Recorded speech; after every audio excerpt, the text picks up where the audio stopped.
All right, guys, no intro today. No intro needed. We're going to just jump right into it. I am super excited to have one of the greatest New York Giants of all time, Carl Banks, Ring of Honor, part of two Super Bowl winning, football teams. Unfortunately, Carl, I didn't get an opportunity to experience it. I was born in '85, so I didn't really get a chance to really appreciate those two teams. I kind of fell in love with the Giants right after you left the team in like the mid '90s. So really excited to have an opportunity to get to talk to you. More, for the most part, I want to talk off season because we could talk for 3 hours about this past year because it was such a fun year. But now, Carl, I'm concerned with Yeah. what we're going to do going forward. You know what? You there, Carl? It's a fun time. Yep, I'm here. Can you hear me? Yeah, you're good. You're good. Can you hear me? Okay. So for Giants fans, this is the type of offseason that you should really be excited about. Like, be worried, but good worried, right? Because for the last few off seasons, it's kind of been a hopeless situation, just trying to figure out a path forward. They got the coaching right. They got the front office right. They got the season right.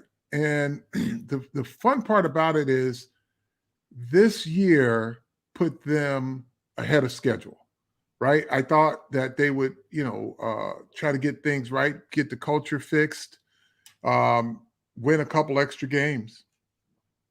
But they won. They went to the playoffs and they won a playoff game. And that puts you ahead of schedule. Now, the challenge, which is a great challenge to have if you're a front office, is seeing where you are and where you got to and staying ahead of schedule now. So now it's about getting players, putting more structure to the foundation or on top of the foundation that you built, and having the success that they had this year in winning a playoff game. It is so good for the culture, not only for the guys in the locker room, but for players that are joining this team.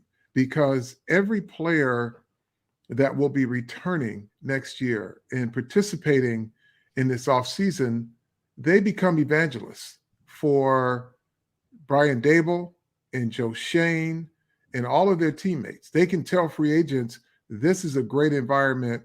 And those free agents can say, they can look at this team as not a money grab, right? Oh, they're going to pay me money and I'm just going to go in. I don't have any hopes. They look at this team as something that they could be a part of to help get them to the next level. Yeah, I think you hit it all on the head there in terms of us being ahead of schedule. Going into the year, at least my expectations were, Carl, that we were going to be a team that kind of struggled a bit in terms of the win-loss department because we were a rebuilding football team. Sure. And they definitely exceeded my expectations. I had us at 7 wins going into the year, but I think there's a lot of really good things to take out of this season. Daniel Jones obviously progressed as a quarterback. Mm-hmm. Dexter Lawrence played at an all-pro level. Andrew Thomas took that next step up. But I think at the end of the year, it was still a reality check, Carl, that we're still not there yet. There's still a lot more building to do. And when you look at how we perform from within the division between the Cowboys, between the Eagles, we got to fix these trenches. And even more importantly, Carl, because I got you on the channel, we got to fix our linebacking core. We have not been able to stop the run all year. And you're the last linebacker we took in the first round. You don't necessarily have to get a first round linebacker. You just got to get a guy who can play football and can find the football. I just think it has been a dereliction of duty to think that you can go into this NFL season, any NFL season in this current era, and just think that it's just a passing league. It's not acceptable to give up multiple games of almost 300 yards a game, or to give up 500 yards total offense. And the bulk of those were in the run game. You've got to have players that can find the football. And that should be a priority. I don't know if it's going to be your first pick because I don't know if there's that guy in the draft. But when you look around the league at the functional linebackers and even some of the good ones, right? Warner, San Francisco has 2, but Warner was not a first-round draft choice, I don't think. Third round, right? Actually, Carl, we took Lorenzo Carter, who I liked. He was a good prospect, and we took B.J. Hill the pick before him. We took those two guys. We took like 5 picks in front of him. Right. So BJ Hill would be that inside linebacker, and you compare him wherever he is in his career, and Fred Warner, and you could tell they missed. It was a complete miss. So they do have to get better football players. Linebacker is should be a priority. Here's one of the other things, though, that when you look at and you talked about what the expectations were going into the season, when you look at the job of what this front office did in terms of they were strapped, they were cash strapped, and they had injuries that they couldn't afford to have. And the competency of what Joe Shane has done in terms of their player evaluation and acquisition should only give you hope that they are going to even get better at their jobs with more resources. Because no matter what this situation was, they were able to get players off their couches, come in, and to participate into a functional offense. Like guys who weren't there in training camp, that defensive backfield at one point didn't have but one guy, Julian Love, that was there when the season started. So they weren't just throwing players at Brian Dable saying, make the best of it.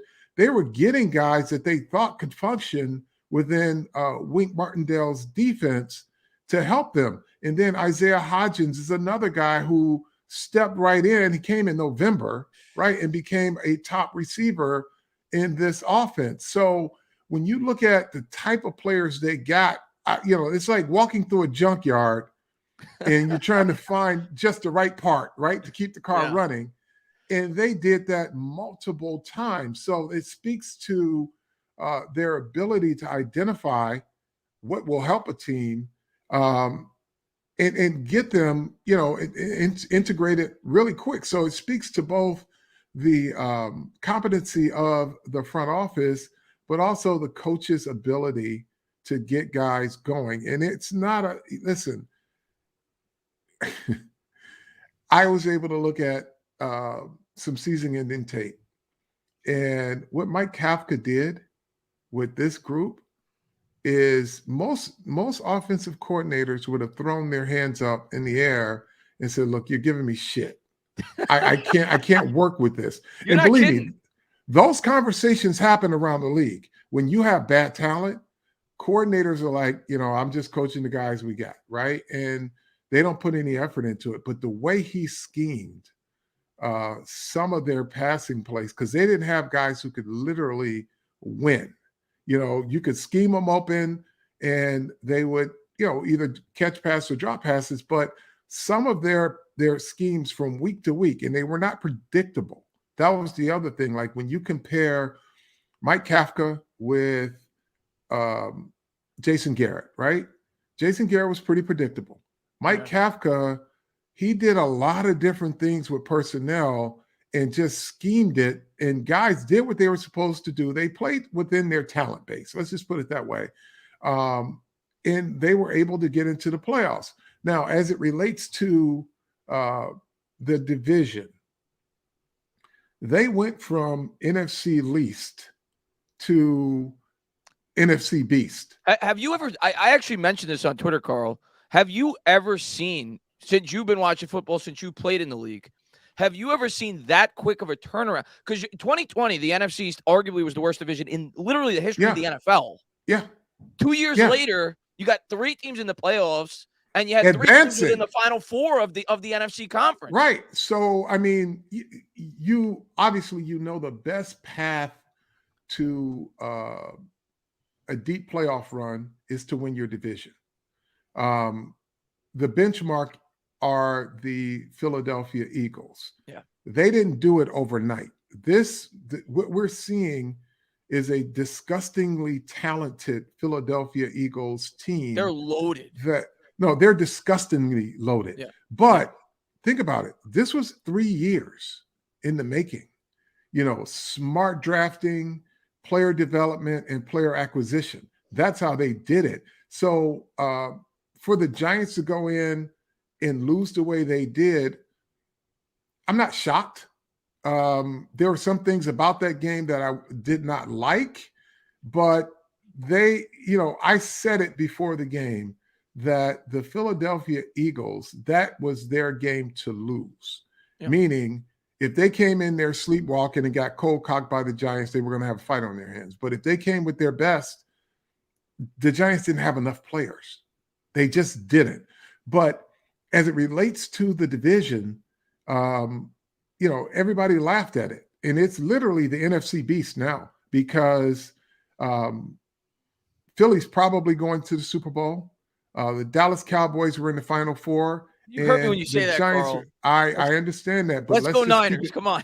Let's keep it 100, man. They're good. The Eagles are very good. They're disgustingly good. Yeah. And so it should be, that is the benchmark. Like, you need to get your talent to that level. You get your talent to that level, you're going to be a threat for a long time in today's NFL.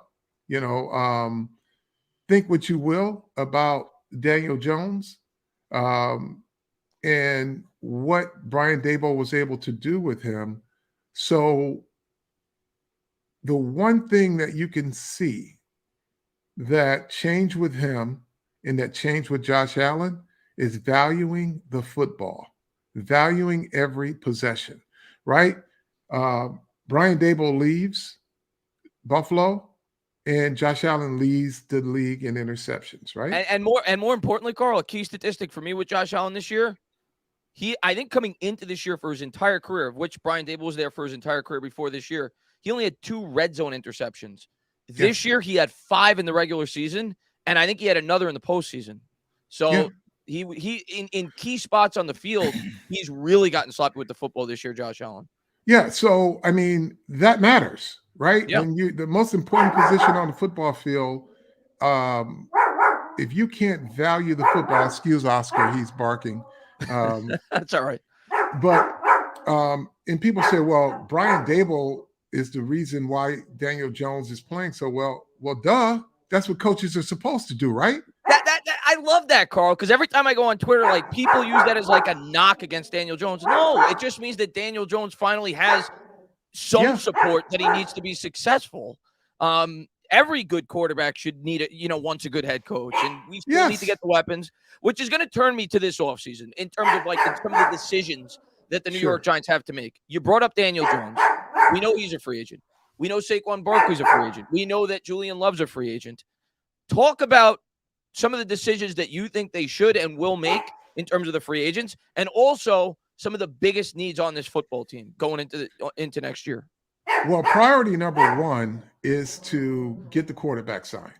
Yeah. Right? I don't think it's economically feasible to franchise tag him.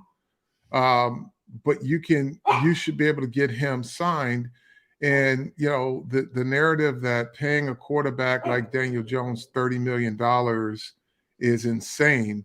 Well, get used to sticker shock, folks, because that's the going price. It's right. I think a lot of people, Carl, don't realize that $30 million is 60% of what a franchise quarterback makes in today's NFL. Because the franchise quarterbacks are making 50. Yeah. So, 30 million or 35 million, whatever it's going to come out to be, is a good deal for Daniel Jones, because if he walks, somebody else is paying that or more. There are about 12 teams that need quarterbacks in the NFL, and they'd all sign up for Daniel Jones. And, the narrative of, well, he has these games of 150 yards, blah, blah, blah. So he doesn't turn the ball over and you win. Right. But when you put better weapons around Daniel Jones, the foundation, the fundamental foundations of how the quarterback has been put in place with him. So that's only going to get better.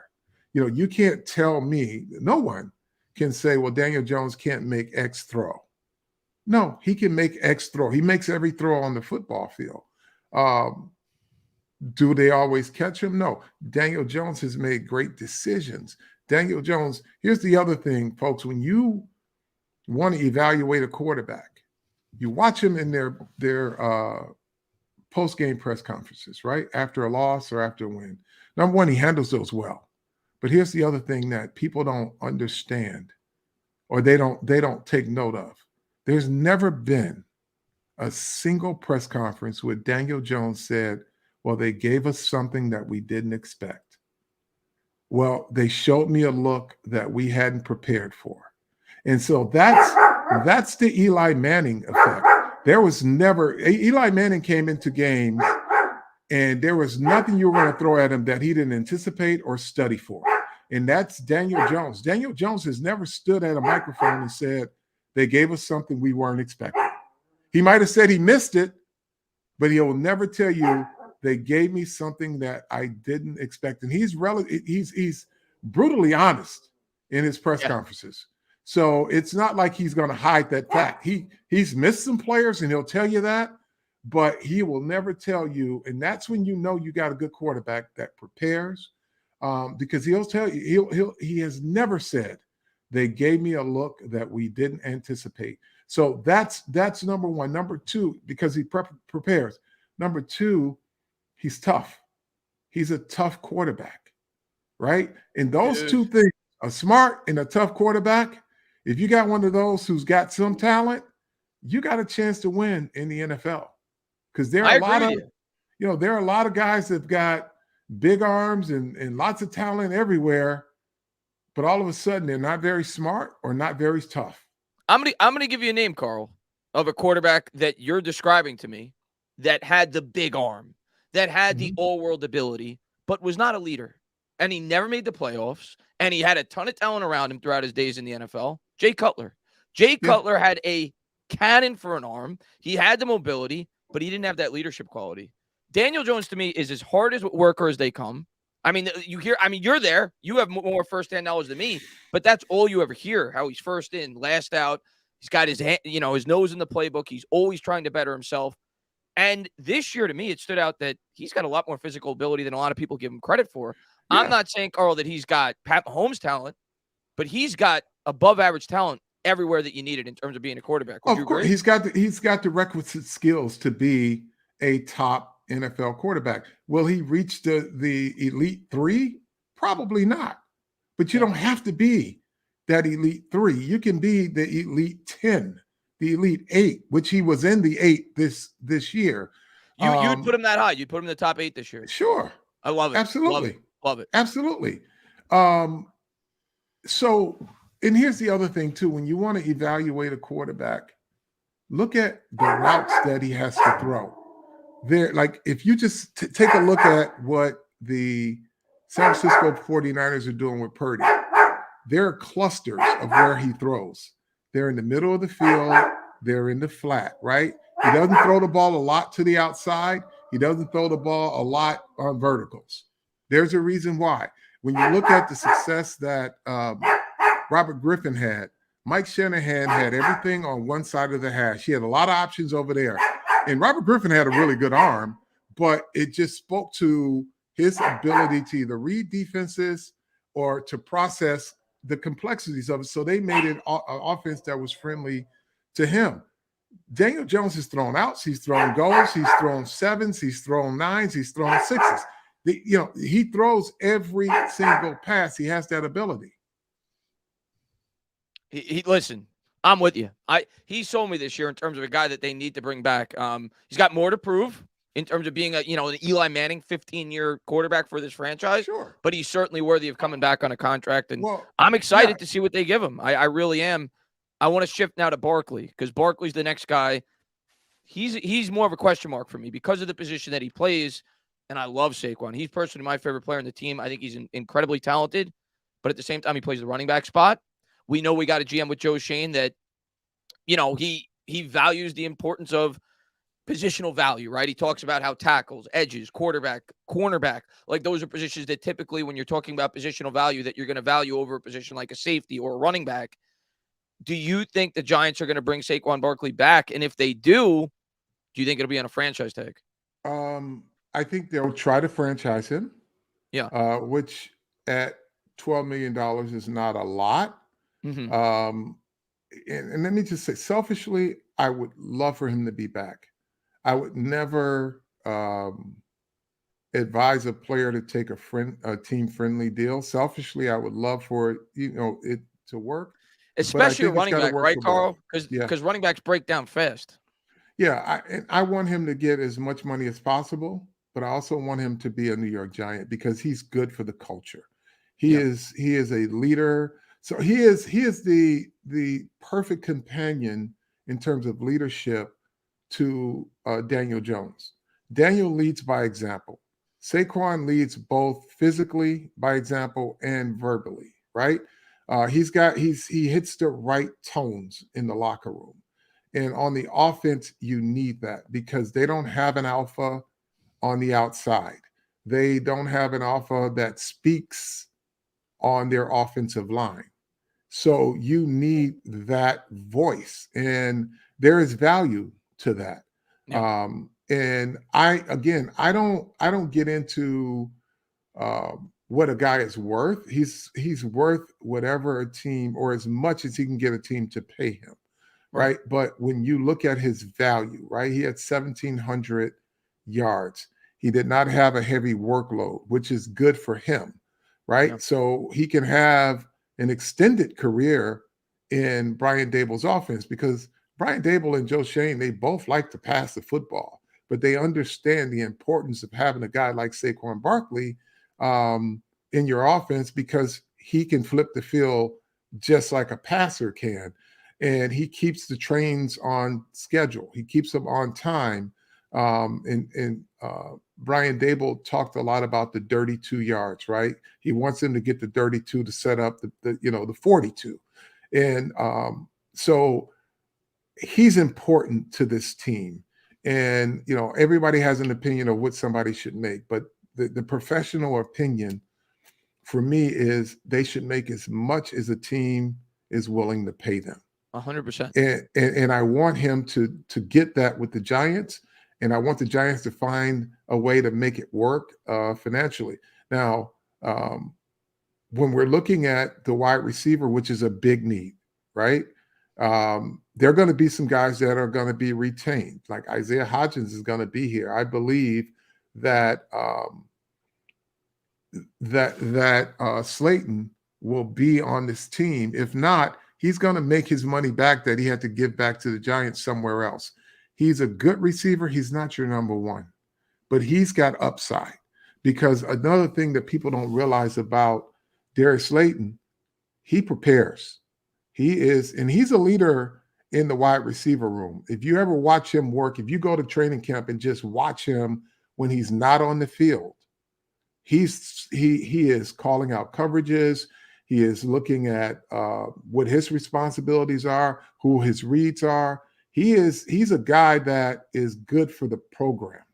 So my fingers are crossed that he remains a Giant. He's not going to break the bank, obviously. So and then in terms of people talk about, well, you can't afford all of these guys. Well, listen, if you draft right, if you draft smart, you got rookie contracts, and that gives you something to work with because people are like, well, you got to deal with Dexter Lawrence next year, and you got to figure out what's going to happen with Leonard Williams, Andrew Thomas. You cross that bridge when you get to it because the cap's going to go up. But the other part of it is if you can accumulate talent as rookies, then you got a chance to keep your veterans. And you have to get in a cycle of that.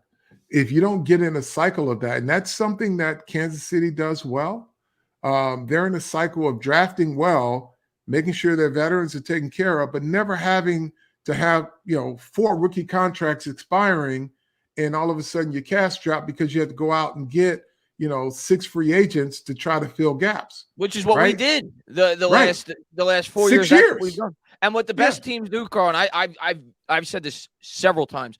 Couple of things. The main argument I've had, because people have had this argument until I think we came to the realization as a fan base for the most part that Jones is definitely coming back. But, even midway through the season, the main argument I had of why you cannot force a quarterback pick in this year's draft and trade up, being that it looked as if we were going to be going to the playoffs, I realized all the holes we have on this team. I realized you'd have to trade up to get a quarterback. And I think we both agree, we were talking about rookie contracts, how valuable it is to have a quarterback on a rookie salary. you want to be able to maximize that 4-year window. And right now, the New Right. York Giants wouldn't be able to maximize it. You'd be setting that rookie quarterback up to fail, just like they did with Daniel Jones. Sure. And, So and, and that's always then, been my main argument. And then the other benefit that comes from keeping guys in-house, like you're talking about, Andrew Thomas, Daniel Jones, Saquon Barkley, you don't have to go out and get Kenny Galladay's. You don't have to go out and get Adoree Jackson's. Instead, teams are going to be taking those players off your team, guys that you can't afford to keep. Darius Slayton, like correct. you mentioned, potentially a guy like Julian Love. And what happens, Carl, when you take care of your guys in-house? Suddenly you get compensation picks because you're not offsetting that Sure. by bringing in outside free agents. And that's what the Steelers have done for Correct. years. The Patriots have done for years. And that's the proper way to build a football team. I think people, when they talk about how we're not going to have enough cap space if we sign Jones and Barkley, they're thinking that we should go out there and spend big in free agency. That's not what this regime is going Right. to do. They're going to Right. build through the draft. Because we've seen the Justin Jeffersons of the world, right? Come in and take the league by storm. There are good rookie draft prospects at every level of this draft, at least in the first 3 rounds, that if you get those guys, and there's plenty of wide receivers in the college universe, you can build your team. You can find your number 1 receiver there, and you don't have to worry about, like, okay, DeAndre Hopkins may be available. Do you really want to pay DeAndre Hopkins $18-20 million? Plus, he wants an extension. Yeah. You may not have to, right? And if you do, you've got your salary cap intact. And, that's kind of, and Philly spent a lot of money this year, but they had most of their roster intact that afforded them the opportunity to spend that money, and look where it's got them, right? Yeah, well, they had the foundation, Carl. They had the lines already established. Correct. Which we don't. And it really stands out when we play teams like the Cowboys and Eagles, how far advanced their offensive and defensive lines are than ours.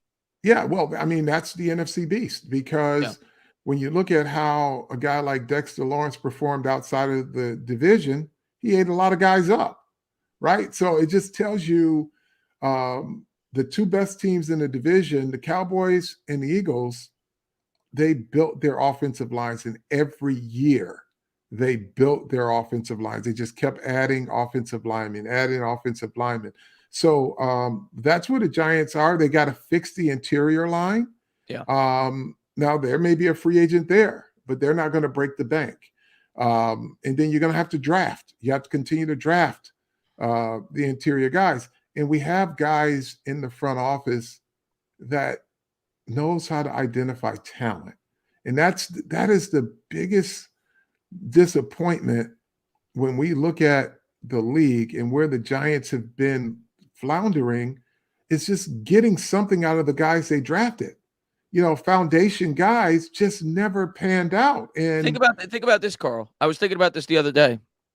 The Giants, since I think it's like 2010, have only had, before these guys, now that it looks like they're going to resign, have only had 2 players, I believe, that they re-signed on a second contract. Yeah. That's how bad this team is drafted over the last 10 to 12 years. And that's why we're in the mess that we're currently in. Yeah. And think about this. A guy like Bobby Hart was supposed to be next, right? He's a journeyman. Was never very good, never really wanted to play. And Matt Pert is a guy who's at a crossroads in his career right now. He looks like a world beater, but he just doesn't get it done to date. Now, maybe that'll change. Will Hernandez, another one. Yeah. Which is, by the way, Carl, I got to get your opinion real quick. Evan Neal. He's a guy that a lot of people are kind of like divided on right now, because some people like myself are like, you got to give this guy more time. He's a rookie, kind of like with Andrew Thomas. Not to say that he's going to be Thomas, because to me, Thomas is one of the best tackles in football. Hopefully he could reach that level. But what's your take on Evan Neal year 1 and what you could, see him growing into year 2? I think Evan Neal is got some really good tape out there. He's got some rookie tape as well, that he had some bad plays, but I think they got the right guy in him. He's not a lost cause. And, people thought the same thing about Andrew Thomas, but when you look at his good plays, you see their top level tackle plays. They're not iffy plays. So he's doing a lot of good things, and he's getting better each and every week. And, so I think they got the right guy there. That's going to be the bookends. I just think securing the middle, the closer right there, we love him. Number 5. He's a beast. He is a beast. Who does he got who that does one he right. remind you of, like in terms of like a player comparison, like of past Giants? Kayvon. It's interesting because he's got kind of the point of attack skill set that I had, but strong, violent hands, can separate off a block, set the edge. But he's got the explosiveness of like a Lawrence Taylor, right? He's not LT, obviously, but Yeah. he's got some explosiveness, man. And like when he hits gaps, he's a blur. And he's the guy that is kind of the complete package. And he's going to be his own guy. I mean, he's unique in terms of his fundamentals as a recognizing run schemes, pass block schemes, and then being able to play. He plays with his hands just extremely well. And that's the part that's most impressive. I did a film breakdown of him. It's on Twitter. I posted it yesterday. Just the way he uses his hands and the way he tracks the football on plays away and not getting lost in space. You never see Kayvon Thibodeau just in no man's land, right? He can find the football. Like blocking schemes and complex schemes does not get him lost. He knows, and that just tells you also not only speaks to his fundamentals, but his preparation as well. Yeah, I'm a big fan. I think we got two foundational pieces. The draft's going to be fun. The offseason is going to be fun in terms of what they're going to do in free agency. I think we probably agree. I think the biggest needs for this team going into the offseason, we talked about the linebacker, wide receiver for sure, probably multiple wide receivers, cornerback, and interior offensive line. Because what I took out of those NFC East games, Carl, until we could stop getting bullied against the Eagles and the Cowboys, we're not going to win. At the end of the day, they just they killed us up at the point of attack in all 5 of those games. And that needs to drastically improve going into the future. No, it does. You need to compete in your division. And listen, this is not much different than the era I played in when it was the Eagles, the Redskins, and the Giants. And the Super Bowls went through either Washington, New York, or San Francisco. And the Eagles, thankfully for us, the Eagles could not beat the Washington Redskins. And we struggled with the Eagles, but we owned the Redskins and the Redskins owned the Eagles. So it was Washington, New York, and San Francisco. That's where in the 80s, that's where the Super Bowls went through. Carl, man, I know you said you had to go at 6:30. I don't want to keep you that much longer. Hopefully we could do it again in the future, man. I appreciate you taking some time out of your day to pop on and to talk New York Giants football with me. I'm sure the audience really enjoyed it. Sorry I couldn't talk to you guys more. I wanted to get the most out of the 30 minutes that I had. So, Carl, thank you so much for coming on, man. I really appreciate it. Thank you for having me. Oscar apologizes for being a menace. He sees What kind of dog is Oscar? He's Oscar he's a rescue, but he's a Maltese. Okay. Maltese Shih Tzu mix. And he's a menace. He thinks he's like the neighborhood watch guard dog or something because he sees something, he barks at it. But I appreciate it. And guys, thank you again. And you keep up the good work, Entertainer. This has been great. I'm a big fan. And this has been fun. I want to say thank you to my audience because without you guys, I don't even have the opportunity to have people like Carl Banks on the channel. To hear Carl Banks say that he's a huge fan, makes my day. So, Carl, man, I really appreciate that. And, I appreciate everything you do for the New York Giants. And thank you so much for coming on. Thank you. Keep up the good work, man. Be good, Carl. Be good. All right. Bye-bye. All right. I'm going to talk to the chat for a bit. I just wanted to make sure, I made the most out of that 30-minute time frame because I knew that Carl was on a schedule. And hopefully we could get him on sooner. So if I didn't get to your super chats because I knew I only had about 30 minutes to talk to Carl.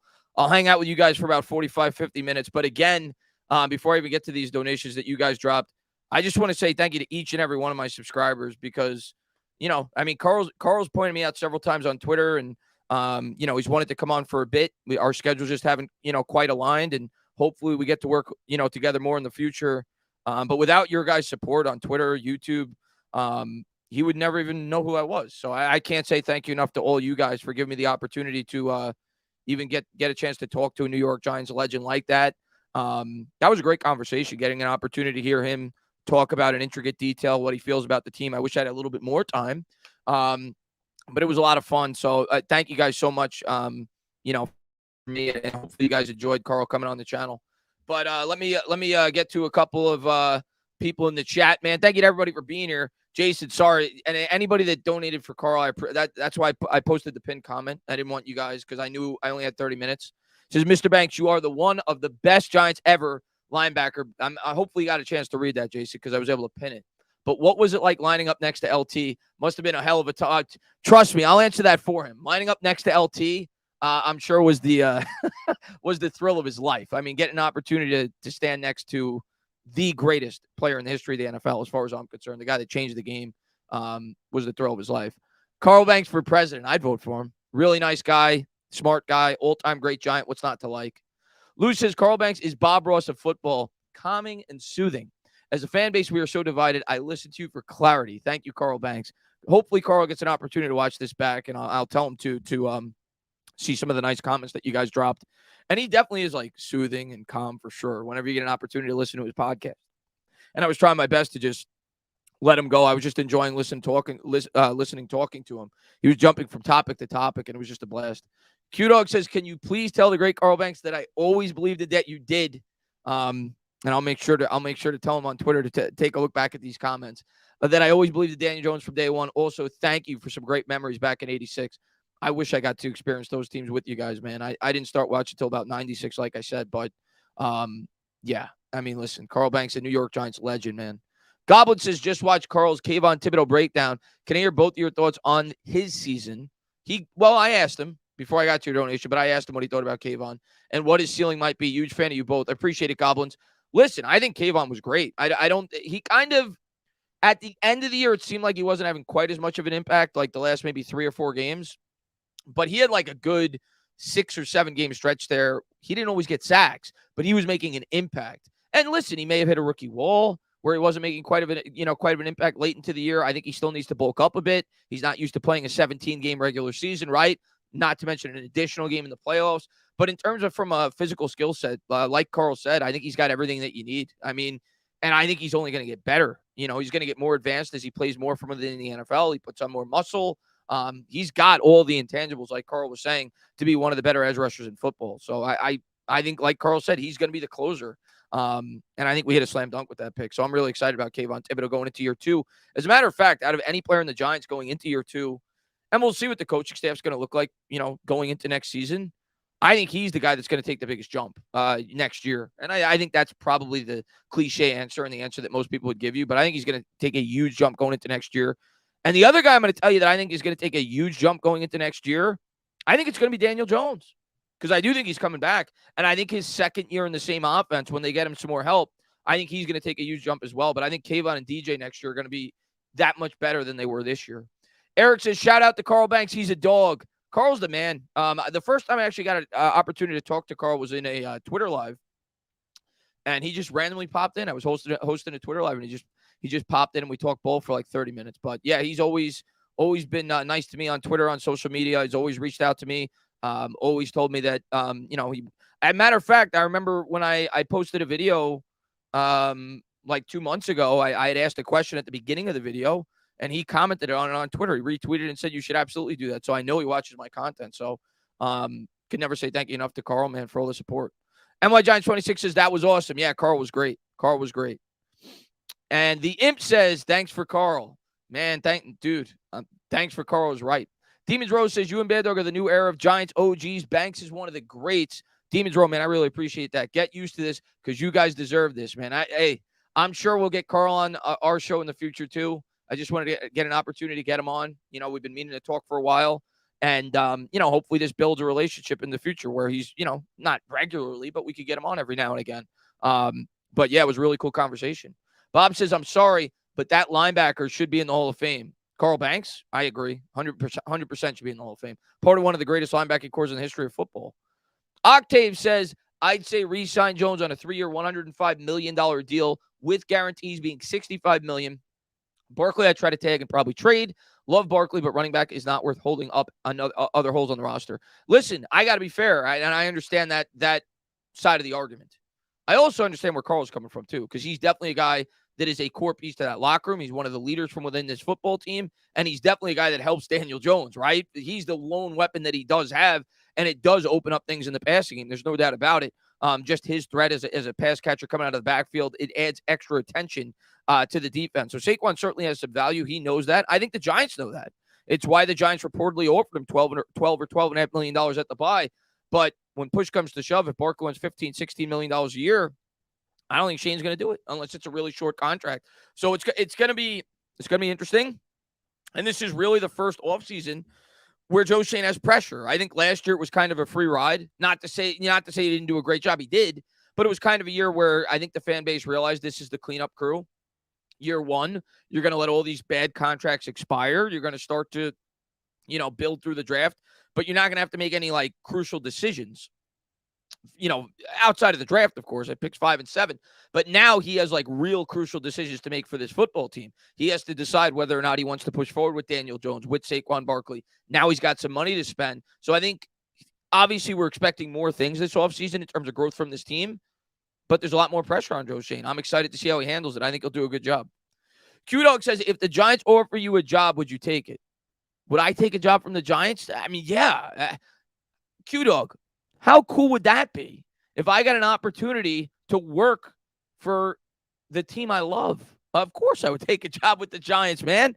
I doubt that would ever happen, but if it did, yeah, that'd be great. But if not, I'll just continue to talk Giants with you guys. I have a lot of fun on here. Agni says, love both you and Carl. I appreciate that. Were you nervous to meet him, Chris? Agni, here's what I'll say, man. When I first started on YouTube, when I would have I've never had a Giants person like him on the channel ever.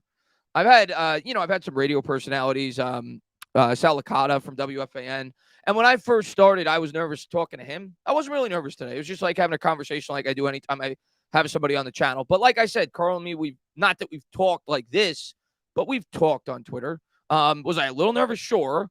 But you just go in, I don't have an assigned interview when I have people on. I don't have notes. I just kind of go off the cuff. And I asked you guys for some questions that you guys may, want me to ask them. And I wish I had more time to ask all of them on Twitter. But, he's a busy guy. So I was glad that he was even able to fit me in for a half hour. So it was great. It was great to get an opportunity to talk to him. But no, I wasn't really nervous. A little bit maybe, but not really nervous. And what's going on, Afghanistan, man? Thanks for popping in the stream, man. Let's see. Get a current Giants player on here. It's possible in the offseason, I think, to probably get a current Giants player on the channel. I think in season it's hard because the team probably doesn't want the current players, talking to podcasters like myself. In the offseason, it's probably more possible. As a matter of fact, I think there's probably a good chance I'll get to talk to Nick Gates this offseason, especially if he stays with the Giants, but we'll see. I know Patricia Traina said that, and we'll see if we get an opportunity to talk with him, whether it be on this platform or her platform or whatever. It'd be cool, and maybe we'll be able to, get to talk to some of the new draftees. But yeah, getting a chance to have Carl on the channel is great. Hopefully get to have him back on soon. Pistol says, holy moly, you got Carl Banks on your channel, and he is a fan. You made a big time, and I'm so happy for you. No, man, I didn't. It's just cool to get an opportunity to have him on, man, and for him to say that he's a fan of my channel. That's that's definitely a huge compliment. Really smart guy. Yeah, he definitely knows what he's talking about. So for him to say, I listen to your content, I like your content, that's definitely a huge compliment. And Q-Dog, man, thank you. He says, you got to interview Eli. That'll be dope. Oh, God. If I could ever get Eli on the channel, forget about it.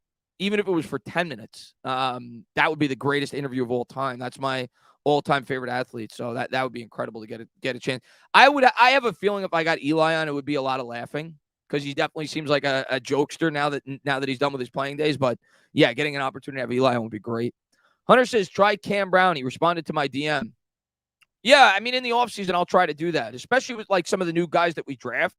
I feel like a lot of times you see channels be able to get those guys on their platforms when they're first drafted to the football team. Maybe not necessarily the first or even second round pick, but maybe the third, fourth, fifth round pick. I'll try to make more of an effort to get those guys on the channel this offseason for sure. I wasn't as active last offseason. This offseason, I intend to be a lot more active. Matter of fact, while I have you guys on here, give me some ideas, because I always want you guys to have some say in my offseason content. And I'm not going to do my first mock draft until probably like the week after the Super Bowl. That's when I'll do my first mock draft. That's usually when I do my first mock draft.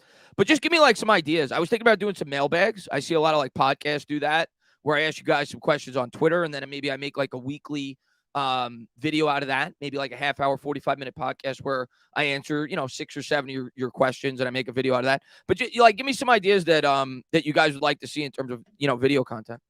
Realistic offseason targets. Yeah. In terms of free agency, I plan on doing that for sure. Just not quite yet. I think it's like kind of hard to, talk about potential free agents that we could acquire until I see what we do with our players and see what those contracts are and see how much money we have to allocate to outside free agents. So I'm certainly going to do a lot of content like that. But right now it's like, I don't know what we're working with. Like, first I got to see what Jones's contract is. I got to see what Barkley's contract is if we bring him back, Julian Love. So I got to see what we have to work with before I could really dive into what I would project them to be able to do in free agency. So I definitely intend to do that, but I'm just waiting until it's, a little bit more appropriate. Bob says, and Chris, you let him talk and preach his football knowledge. This is a sign of a great interview. You were awesome, man. I appreciate it, Bob. I try to learn. It's not like I went to school for this or it's not like I went to school for this or anything. And I sometimes I'll watch like these interviews back. I forgot who I interviewed last time. I interviewed can't remember, but I had somebody on the channel. I was like, I talked over them a little too much. So, you try to grow and get better. And I was like, I'm just going to listen to Carl just like you guys are. I'm enjoying it as much as you guys are. I tried to interject every now and again just to make them laugh or, spice up the conversation a bit. But I just tried to, give you guys a good listen. Lance says Cordell Flott will have a breakout next season. Lawrence Tynes, that's who it was. Yeah. I felt like I cut him off a little too much because I was just excited to talk to the guy. So I tried to ease back a little more this time. Cordell Flott will have a breakout season next season. I'm a huge fan. of Cordell Flott. You guys know that if you watch my channel. Even before the really good game he had the last game of the regular season against the Eagles. When I went to training camp and saw Cordell Flott, he was one of the guys that really impressed me when I got an opportunity to see his physical skill set. He's got to put on more muscle. He's got to probably have 15 or 20 pounds of muscle. Now that you guys are like mentioning these guys, I'm like, I wish I got an opportunity to talk to Carl about these guys, about Cordell Flott and all these guys, but I'm sure I will in the future. But I'm a big fan of Cordell Flott. I don't know for sure if he's going to start next year. We got to see what they do in the offseason. Do they sign a free agent cornerback? Do they draft the first-round cornerback? That's certainly a possibility. But I think Flott is going to have a role with this football team in the very near future, whether that be in the slot or on the outside. I'm not sure.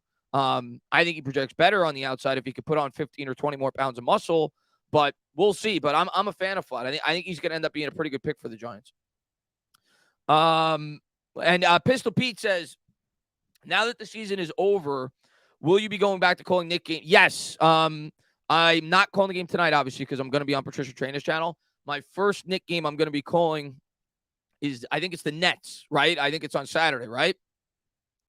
So I was thinking about doing it tonight, but then obviously Carl was coming on, and then I'm doing the thing with Patricia Trainer. So Saturday. And I got to talk to Bad, though, because I think we're going to have our wrap-up Talk of Giants show. I don't know the Lakers schedule, so we'll have to figure out a date for that as well. But, it's Saturday versus the Nets. That's what I'm planning right now. My first Nick game. Jordan Addison would be great. Would love to get him. He's starting to drop down in some of these mock drafts, Jordan. A lot of these wide receivers are starting to drop down in these mock drafts. And Agnew, man, thank you very much, man. I know it's unlikely, but it would be funny if you and Bad Dog got to interview Jones and you were to show him. I'm sure, not that he knows who we are, Agnew, but I'm sure at this point in time, Daniel Jones has seen our draft reaction. There's no way he hasn't. And because of that, he would probably never come on the channel. But if he ever would, that would be incredible. To get an opportunity to talk to DJ would be great. Little Robbie, stand up. New member, man. Thank you so much, man. Welcome to the squad, man. And Frank, he says, do draft special where we get to talk interesting players in the draft. Yeah, I'm going to have a ton of draft content up, just not quite yet. Like, I'm definitely, like I said, I'm going to sprinkle in a mock draft after the Super Bowl. But, like, to really dive into the draft content, I feel like we need to know what our needs are going to be. So you kind of have to, like, really get a good grasp of what we do in free agency before we really, like, go heavy with the draft. But definitely going to sprinkle in some draft content because we know for sure, Frank, we're going to be looking for wide receiver. We know for sure we're probably going to be looking for a corner. We don't know what the linebacker, because I could certainly see us signing a linebacker. I'll talk more about that in the future, why I think if we're going to sign a position in free agency in terms of, a significant free agent, if we're going to pick one, I guess I'm thinking it would be linebacker based on a couple of factors. Matter of fact, I'll talk about it now. If we're going to sign, say, I don't think we're going to sign any, by the way, like top shelf free agent at any position because of what Carl's basically said and what I've said now basically all year. I think the bulk of our money is going to be spent to retain our in-house guys, and I think we'll make smart signings. But if we're going to have like a moderate signing, the reason why I think it'll be linebacker, one, the top shelf linebackers are much more affordable in free agency than a top shelf wide receiver, a top shelf cornerback, and the wide receivers in this year's free agency class just aren't very good. So if I had to guess, I think we will attack the linebacker position because of the strength of the free agent crop at that position and the fact that the top paid guys at that position are much more affordable in terms of a per year salary than a wide receiver or a cornerback. So that's where I'm leaning. If we're going to make a significant add in free agency, I think it'll be the middle linebacker position. I think we also need to draft a linebacker, though, because our linebacking room is just completely depleted. Murdoch, he says, love you and Bando calling the games. Thanks for a great year of highlights. Congrats on the cool Carl interview. Thank you so much, man. I'm looking forward to talking a lot more Giants football all offseason with you guys, and hopefully I get to have Carl back on the channel again. And who knows? Maybe he's like, yeah, LT, come along for the ride. How cool would that be? Even if it was only for like 20 minutes. One day I get Carson, Banks, and Lawrence Taylor on the channel. We do like a 4-way roundtable for 30 minutes. How cool would that be? Bob says, I'm still sticking with my idea of a man cave contest winner gets your swag. All right, Bob. Let's go, man. And let's see. Let's get to the chat, man. You would poop your pants. Yeah. What's up, X-Man, man? Thanks for popping in the stream, man.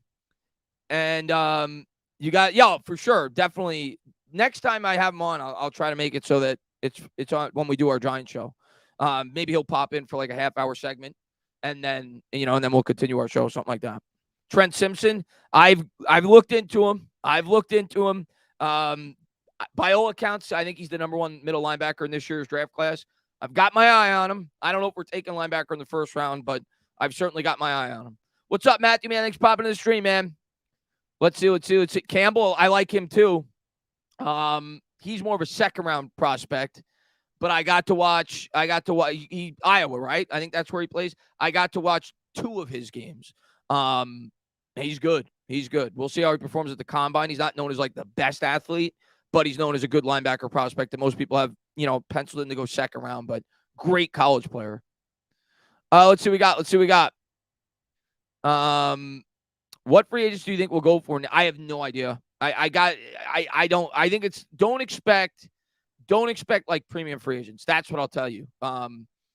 Obviously everybody brings up Edmonds, and he could make sense. I don't know what his market's going to be. If you go on Spot Track, I think it's $11 million a year, 4 years, $44 million is what their projected market is for them.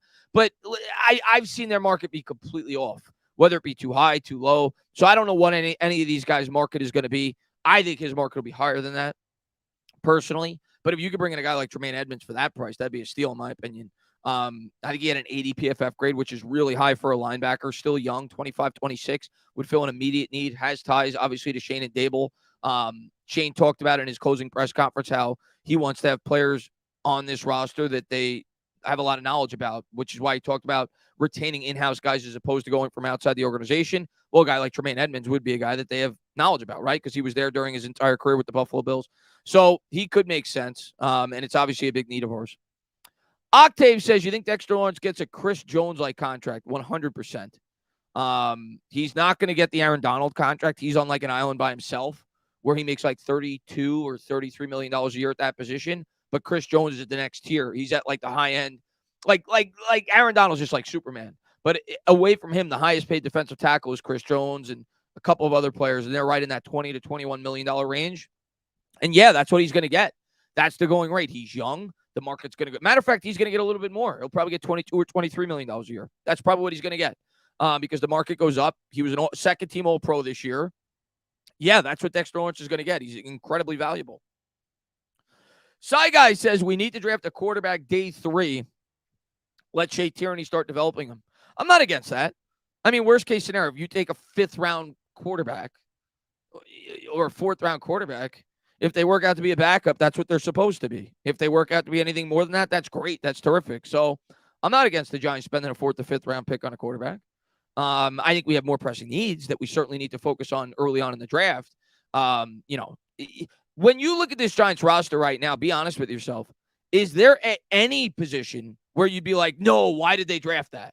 I don't think there is. I obviously there's some positions that are much more important than others, but defensive tackle, I think we definitely need more depth. And before you say, oh, no, look at the way we were on run defense. Look at the Philadelphia Eagles that were subbing in defensive linemen in and out. So they were completely fresh throughout the entirety of that game. So we certainly need more talent there. Cornerback goes without saying. Safety, maybe not, but we don't know if we're bringing Julian Love back. I know Belt would start, but you still want depth there. Linebacker, we need a completely new core. Edge, I think we could use another edge rusher. You could always use another edge rusher, but we certainly could use another one. Offensive line all over the place, either whether it be to be a starter, whether, for depth, wide receiver, obviously, running back, tight end. We could use more help in that tight end room. So the Giants to me, Joe Schoen this offseason, he just needs to get good football players, regardless of the position. Obviously, there's some positions that he needs to focus on: wide receiver, linebacker, corner, interior offensive line. But I think that has to be his mission going into this offseason, whether it be the draft, free agency. Build up the depth on this roster. Just get talent on this football team, regardless of the position. They need to build up this team. We're very thin at the majority of the positions that we have. So that's got to be the mission. You draft for BPA throughout the majority of this draft this year and just start to bring in really good football players, start to build up that depth. It's why, I'm not going into the draft saying we have to take a wide receiver in the first round no matter what. No, you have to take – now, listen, if it's close, you go wide receiver, more than likely. But you have to take the best player on your board that fits one of the most important needs, that being wide receiver, interior offensive line, linebacker, or corner in the first round. I think that's what you're looking at. We'll see. Who's ever the best player on their board is what they'll go with. But they're not going to force picks. They need to get talent all over this football team right now. Let's see what we got. And thank you to everybody for being here. I appreciate it, man. College producing. Yeah, we can't forget about Beavers. What's up, Charles Barkley, man? Thanks for popping in. The only thing with Beavers is we don't know what Beavers is going to be, if we're being honest with ourselves, Scott. We just don't. We don't know what Beavers is going to be, especially coming off that injury. But I was impressed with him before he got hurt. We'll see how he responds coming back from the injury next year. But I like Beavers. And Bob says this might be out there, Chris. Would you draft the premier defensive end and move either KT or Aziz to middle linebacker? No. I don't know. I don't think either one of those players are built to play the middle linebacker position. But that doesn't mean you can't draft another edge. I don't want to draft an edge in the first round, personally. If they do, they do. But I don't want to do that. But would I be against them taking an edge in the third round with one of our 2 third-round picks? Absolutely not. I think we need more depth there. The more edge rushers, the better. You got to be able to get after the quarterback in today's day and age. So I don't want them to just completely ignore that position because we have Azeez Ojulari and Kayvon Thibodeau. I think we need more talent. I mean, Azeez has proven he's talented when he's on the field, but he gets hurt a lot. And we think back to those great Giants pass rushers. They always had a lot of talent at that position. But no, I don't see the value in moving. Kayvon to me is not a middle linebacker. Neither is Azeez Ojulari. I think you keep him on the edge. Colin Johnson, wide receiver 4. I'd like to have him back. I mean, I tried not to overhype Colin Johnson when I went to the training camps because that's what everybody does. Whenever you go to training camp, you look for, one of the guys that's competing at the back end of the roster and you fall in love with the guy and you overhype him. So I tried not to do that. But in the 3 training camp practices I went to last year, the one guy that in all 3 practices jumped off the page to me was Colin Johnson. And you heard it from Brian Dable in training camp, how he was really impressing and how good he looked. He's tall, former 5th-round pick out of Texas. I see no reason why he couldn't make this wide receiving core next year if he's recovered from his injury. So I'd like the Giants to give him a camp invitee, and we'll see. They also picked up Washington, I think it is, right, from the former Steeler wide receiver. So the Giants are going to have some competition there in terms of the back end of the wide receiving core. Obviously, you figure Hodges is going to be back. Wan'Dale Robinson is going to be back. But I think we definitely need to get like an alpha. And I don't know if it'll happen this offseason. We may just get more talent in the wide receiving core. But that definitely needs to be a focal point this offseason. We need to improve the core. And it may be a 2-year process. It may not just happen in 1 year, right? You think about the Eagles. They got Devontae Smith. The next year, they got A.J. Brown. The Bengals, they got T. Higgins. The next year, they got Jamar Chase. So it may be a 2-year process, but you got to really start to build up that wide receiving core. Let's see. Any concerns Wan'Dale's ACL injury will limit him? I hope not. I really hope not. I know Lawrence Tynes had that concern. Jacob says, Tana, why do I feel like we're drafting Richardson out of realistic quarterbacks? Is he the best fit with Dable? I do not. We'll talk about it in the offseason, but I do not. I don't think we're drafting a quarterback. At least not in the first round, which is where I think Richardson's going to go. If not, he'll go in the second round. But I don't see us drafting an early quarterback. I see us signing Daniel Jones. And I mean, Joe Shane literally came out and said it. The goal would be to try to build a Super Bowl roster around Daniel Jones. Now, who knows if he's completely telling the truth, but at a bare minimum, I think it indicates that they don't plan on drafting a quarterback early in this year's draft. I just think there's way too many holes on this team right now, and Daniel Jones is at least a top 15 quarterback, at least for me, right now in the NFL. So build up the roster, build around Daniel Jones for the next couple of years, and see what you got. Worst case scenario, Daniel Jones is what Alex Smith was for the Kansas City Chiefs, and you build up the roster along the way, and then once the roster is ready to truly compete, you go out and get that premium quarterback. Best case scenario, Daniel Jones evolves into that premium quarterback. So I don't see the need to force. I just talked about all the other needs on this team. Quarterback to me is one of the things that we don't like in the immediate future need. Like we immediately need cornerback help. We immediately need linebacker help. We immediately need wide receiver help. We immediately need interior offensive line help. Build up the rest of this team. Right now, this team is built like Swiss cheese. You go up and trade for a quarterback, you give up future draft assets, you're going to be setting that next quarterback up to fail. And what's the point? You get a 4-year rookie window. You're going to waste the first 2 years on it? Doesn't make a whole lot of sense to me. Keep building up the team. Let's see what we got. Let's see. Let's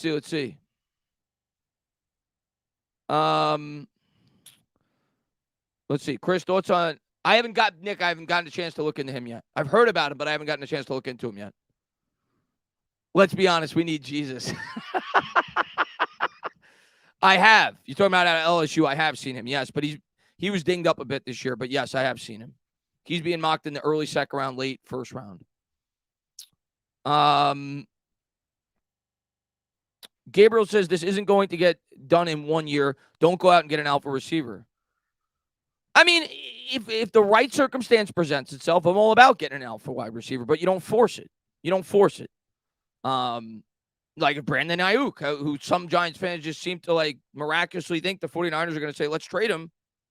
Yeah, I'd trade for him. He's 24, really talented. You'd have him under 2 years of control. I'd trade for him, but I don't think he's going to be available. The 49ers would be idiots to trade Brandon Ayuk right now.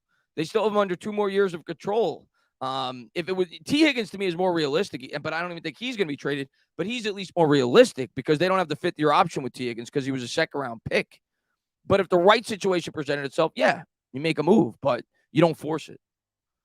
Octave says, hey, it's in the news that Mac Jones and Joe Judge didn't get along. Interesting. Yeah, I saw that on Twitter today. I was actually going to tweet about it, but I was like, you know what? Let's just move on from Joe Judge. We've ragged on Joe Judge enough. Let bygones be bygones, whatever.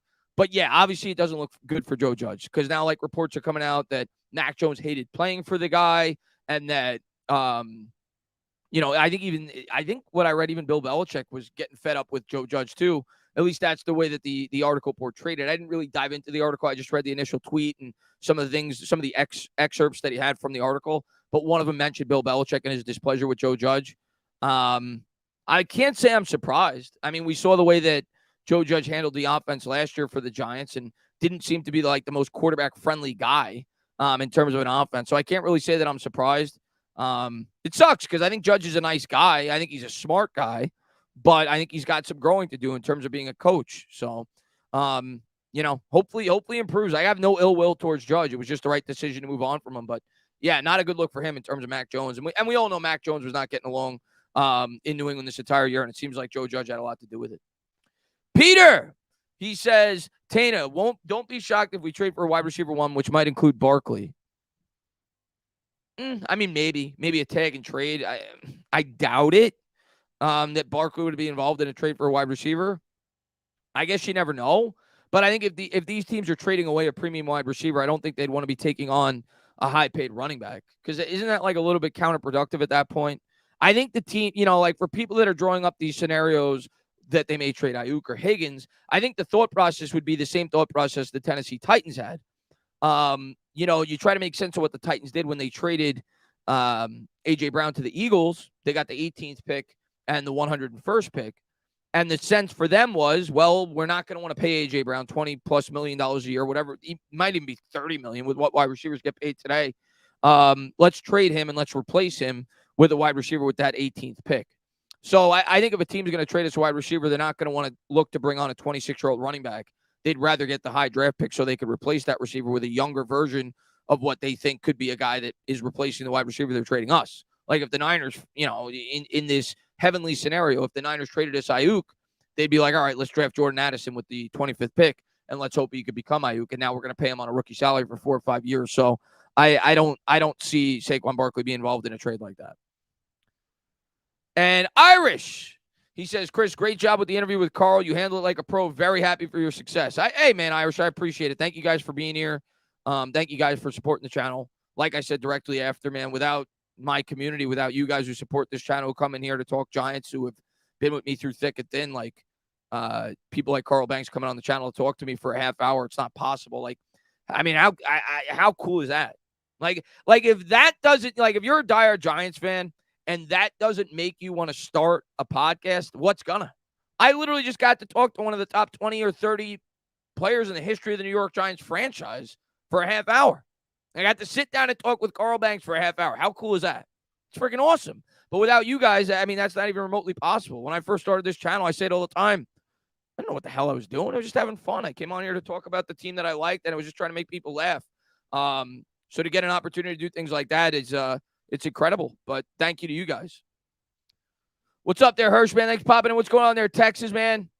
Tana, I think regardless how talented, I think we get minimum 2 wide receivers. Yeah, we're definitely going to add 2 wide receivers. It might not be both in the draft. One might be in the draft. One might be in free agency. But I definitely think we're going to add 2 wide receivers that are going to be a part of, like, the core rotation. Like, 2 of our top 4 wide receivers, I don't think are currently on this roster for the 2023 season. One might be a moderately priced free agent. The other might be in the draft. But I think we're going to add 2 wide receivers in our top 4 rotation, if I had to guess, going into the offseason. I want at least 2 linebackers, I'll tell you that, man. Chris, you're the best. I still want Judy. I don't hate Judy, Michael, if the right deal presents itself. Judy's a great route runner, right? He's a great separator. He runs really crisp routes. People talk about his hands, but he's a guy that creates quick separation. For the right price, I'd be interested in Judy. Bob says, I canceled dinner with my wife to watch that interview. It was awesome. Dude, well, I'm sorry. Your wife must hate me and Carl Banks, but I hope that you enjoyed the interview. I hope all you guys enjoyed the interview, but enjoy your dinner. Enjoy your dinner, Bob. But I appreciate you for popping in, hanging out, and whoever wasn't here live, hopefully they get an opportunity to watch it back. And agree, Chris, unless Colin Johnson. Yeah. And Bradley says, do we keep Golladay, cut him, or try to trade him? Nobody's trading for Kenny Golladay. You're not going to be able to trade Kenny Golladay. Kenny Golladay is due to make $21 million next year. Now, if we were to trade him, I suppose a team would only be taking on $6 or $7 million because we'd have to still eat that money regardless. But nobody's trading for Kenny Golladay. Because teams know, even if a team was like, yeah, I'll pay $6 or $7 million for Kenny Golladay, I'll take a flyer on him with what wide receivers make today. I'll give you a 5th round pick for him. Think about Jimmy Garoppolo last year, right? Jimmy Garoppolo was a guy that was thought to still be a good quarterback. I mean, for God's sakes, he brought the 49ers to the NFC Championship game. But the Niners couldn't trade him. The Niners couldn't get a 5th round pick for Jimmy Garoppolo. You know why? Because teams knew that they had to cut the guy because of their cap limitations. And they knew that they were trending towards wanting to make Trey Lance the starter and everything else. So there's no trade market for Kenny Golladay. Even if a team was willing to pay him $6 or $7 million, they know that the New York Giants are going to have to cut him.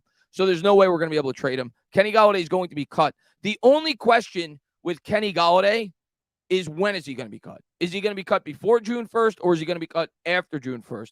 The benefit to cutting him after June 1st is it gives you more money for this year's cap. It essentially, in a year in which you're probably going to have to pay your quarterback, you may have to pay your running back, Maybe you pay Julian Love. Who knows what they're going to do in a year in which you have to extend Dexter Lawrence, in a year in which you have to shell out a lot of money to players currently on this roster. If you wait till June 1st, it gives you an extra $7 million for this year's cap to essentially pay for your draft picks. But then, $7 million goes against next year's cap. That's the way that it works. I think that's what they will elect to do, but we'll see before it's all said and done. I think they'll split it up because I think that's a good idea, especially because the cap goes up. So $7 million against the cap in 2024 doesn't have quite as much of an impact as that $7 million against the cap in 2023. And in a year in which you got to sign all these guys, I think having that extra $6.5, $7 million, whatever it is very valuable to be able to pay for these draft picks and everything else. So that's what I think they'll elect to do, but maybe they'll just cut him before June 1st. But that's the only question. We're not going to be able to trade him. He's going to be cut. Let's see.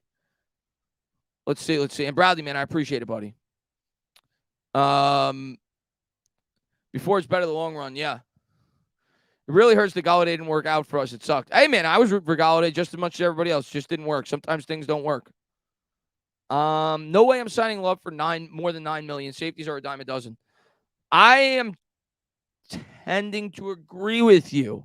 And I know a lot of people in here might not like me saying that, but I mean, I've said things before that I know people didn't want me to say, but it's how I felt. And I think it's how I feel with Julian Love. I'm not saying I don't want to bring him back, but it has to be in the right price range because you look right now at our safety group, you're going to have to pay McKinney. You're going to, how much are you going to allocate to that position? You just drafted Dane Belton, and you could always draft another safety in the 3rd or 4th round or whatever. I think that money, especially if it's going to be in the 10 million plus range, could be better allocated somewhere else. So I tend to agree with you. Now, if they sign Love, it leads me to believe that they may not be as high in McKinney as a lot of us think. But I think I'm leaning that they're going to let Love go, but it'll depend on his market. Bob says, one last super chat. My wife is awesome. She understands my passion for Big Blue. Let's go, Bob. Let's go, Bob. Let's go. I think Love is in that $8 million range. I don't think I'd want to go much higher than $8 million. But if you get him back for $8 million, I'd be okay with it. He's a good leader on the team. He's well respected. But I'm not giving him like 10 million plus. Let's see. Let's see. Sean says Giants need to stop drafting small injury prone wide receivers. I hope we don't get that guy out of Alabama. Yeah, I mean, we'll see what they elect to do, but yeah, obviously Wan'Dale's 5'8". We took Tony. Well, Shane didn't, but the previous GM took Tony the year before that. I'd prefer to get. I mean, and I've seen him fall down a bit on the mocks. Who knows what it'll be by the time the draft comes around? But I'm hoping the kid from TCU drops. I checked out a couple of mock drafts today. They had him going 23. I was like, wow, hopefully this guy keeps dropping. I know he didn't have like the best national championship game, but please, I will take him in a second. Addison, actually the mock I looked at today, they had Addison going to the Giants at 25. Let's see. Yeah, Quentin Johnson is who I'm talking about. Matthew Stein says, should we trade for DJ Moore or Chris Godwin? Depends on what they're asking for. DJ Moore makes $21 million a year. I don't know what Godwin makes. But it depends on how much of the salary we'd have to take on and what they're asking for. But could I see it? Could I foresee a scenario where it could make sense? Sure. Let's see. Golladay was much worse than somebody that didn't work out. He was flat out horrible. That was it's one of the worst signings in the history of the franchise.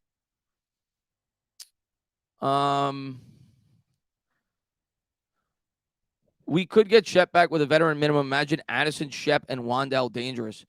I think we're going to get Shep back, Max Beats. I think we're going to sign Shep probably to a vet minimum, but I think he will be back as long as he's willing to come back for that contract. And I can't imagine he wouldn't. He loves being here, came up as a Giant, and he's not going to have a market. Let's be real. The guy's always hurt. So I don't think he's going to have much of a market. So if he's willing to come back on a vet min deal, yeah, I see no reason not to bring Shep back.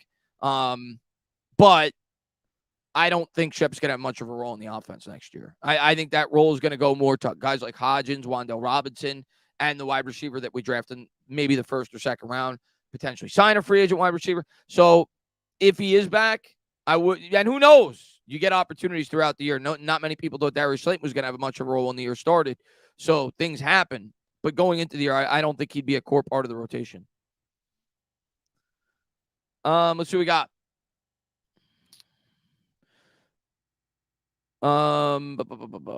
Jonathan Mingo is a day 2 wide receiver. I've heard about Mingo. I've just begun to start to look at some of the prospects. I haven't really dove into it yet, but I've started to look at some of them. I'm gonna have a guy who I really like. I've met him at a couple of Fan Fest. He does some film breakdowns. He actually works with Bobby and Justin all the time. But I'm gonna have him on. That's the plan. At least once a week during the offseason, maybe even twice a week, and we're gonna break down prospects together. So I'm looking forward to that. Let's see. Trenton Simpson or Drew Sanders? Let's see. You got Banks in the house. Holy blank, Tana. Congrats. I appreciate that, Willie Bum Bum, man. Thanks for popping in. Let's see. I can't wait for Shane to get to work. Looking forward to how he continues to build our team. Yeah, listen, I think we should all be excited. I'm excited and nervous at the same time because this is such a crucial offseason, right? So it starts with the decision with Jones and Barkley, and those are going to be like heavily analyzed in terms of the contract. But here's the thing, man. I'm going to completely disprove this logic.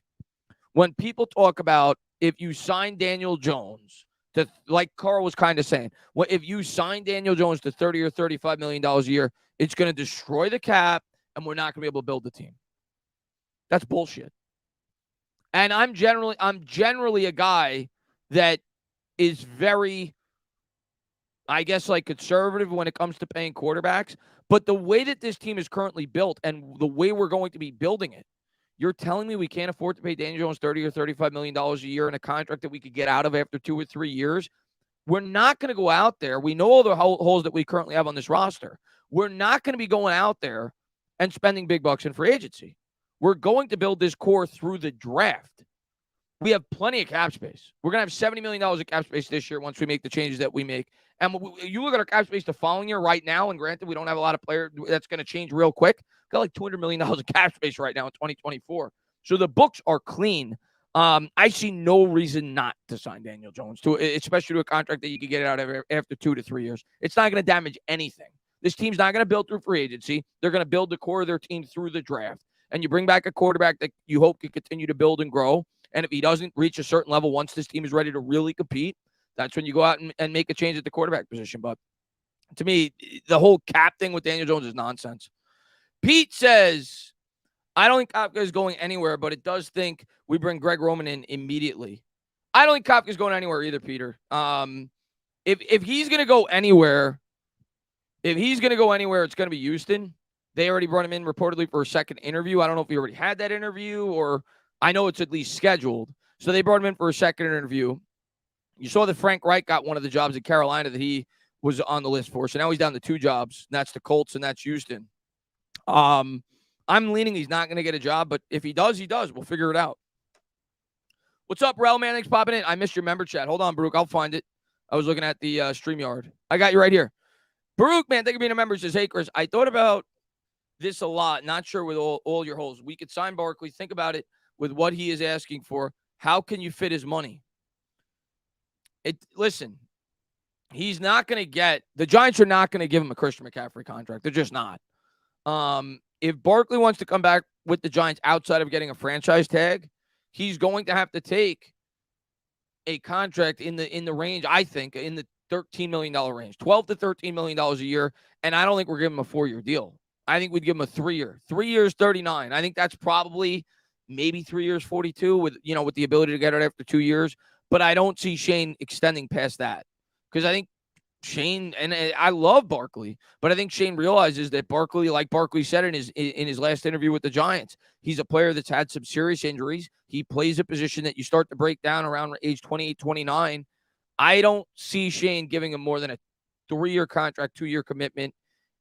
And I don't see him exceeding maybe that $14 million range. And if Barkley's not willing to sign that, we're going to tag him. And then the question is after that, is he going to play on the tag? And if he's not going to play on the tag, well, then you look to trade him. And unfortunately, I think that's where we're headed if Barkley's not willing to take a 3-year, $40 million, 3-year, $42 million type deal where, maybe 28 of it's guaranteed, something along those lines. I think that's what we're looking at, or a franchise tag with Barkley. They're not going to just let him walk. They'll at least tag him and then, try to figure it out from there. But I think that's what we're looking at right now with Barkley. Yeah, you missed Carl Banks. He was on for the first 35 minutes or so, Demir, but you could always watch it back. I thought it was a good interview. The chat seemed to really enjoy it. So yeah, it was great. It was great getting to have him on and talk with him. Do you think the Giants signed Jihad Ward? I hope they do, Nick. Obviously, he's pretty familiar with Wink's defense, being that he played on it in Baltimore. I meant to ask Carl that too. There's just only so many questions you could ask, especially when I was really enjoying listening to Carl talk. I really wanted to hear Carl talk about Wink's defensive scheme. I meant to ask him that question. So maybe in another podcast, if I get to have him back on, we'll talk about like Wink's defensive philosophy and what he's looking forward to if we start to bring in some other players in terms of more talent at certain positions and what he could do with this defense. But yeah, I'd like to bring Jihad Ward back. Seems like a guy that people like in the locker room. He's a nice depth player. But again, it comes down to how much he's looking to get. Let's see what we got. That was Carl's dog, Brandon. That was Carl Banks' dog. Let's see. Yeah, I'm not. Listen, guys. I can't tell Carl to shut up his dog. Carl's the man. Carl could have a whole pound behind him yapping. I'm just gonna carry on with the interview. Let's see. Who do you think will have a breakout season next year? Kayvon and Daniel Jones. I think those two guys take a big leap next year.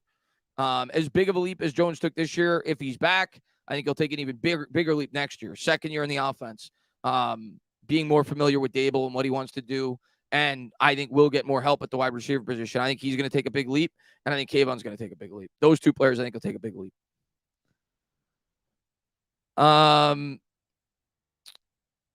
Let's see. Wouldn't want to tell Carl to no, can't do that. Got to go all right, Baruch, man. Thank you so much for being here, man. Be good, buddy. Hey, Chris, thoughts on giving Neal the guard spot? Yeah, people have asked me that question, LJ.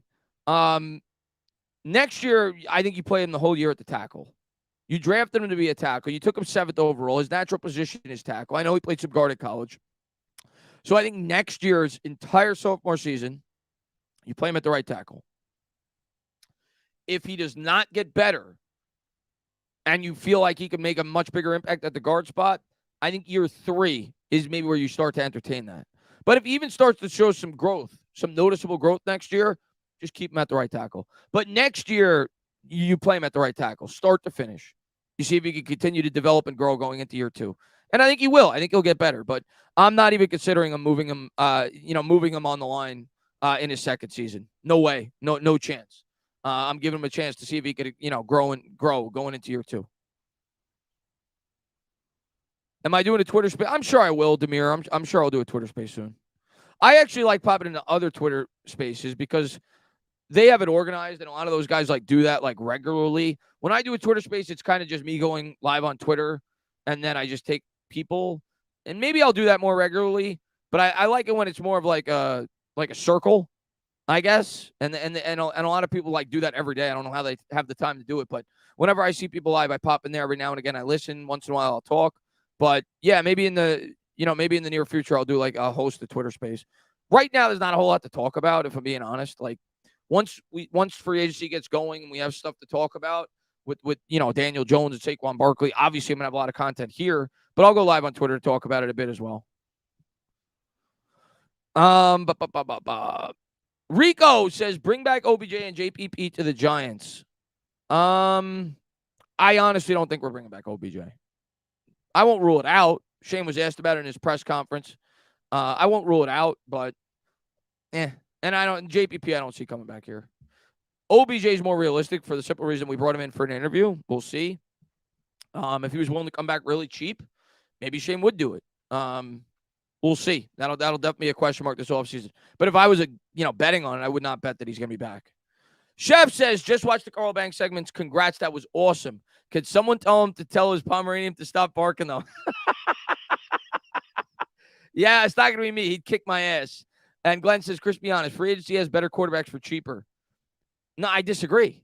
Here's the thing. You bring up Jimmy G. People bring up Derek Carr. Derek Carr has never played in this offense. He's never played with these wide receivers. He's never played in New York. Daniel Jones is familiar with the playbook. He's familiar with these wide receivers. He's handled New York well. Why would I replace Daniel Jones, who's 25, with a 30-plus-year-old Jimmy Garoppolo, who does not have much of a ceiling, or a 30-plus-year-old Derek Carr? Why would I do that? When I have a guy that's already familiar playing from within this scheme that I could build upon going into year two. Why would I want to bring in another quarterback who's over 30 to have to relearn a brand new offense? Makes no sense. You stick with Daniel Jones. It's not even a doubt. It's not even a doubt. If my option is Jimmy Garoppolo, bring him into a new offense over the age of 30, or Derek Carr, it's Daniel Jones. It's not even close. It's Daniel Jones. What's up, Bookend, man? Thanks for popping in the stream, man. 49ers have a lot of free agents to sign. Who can be in play? But we'll see. We'll see.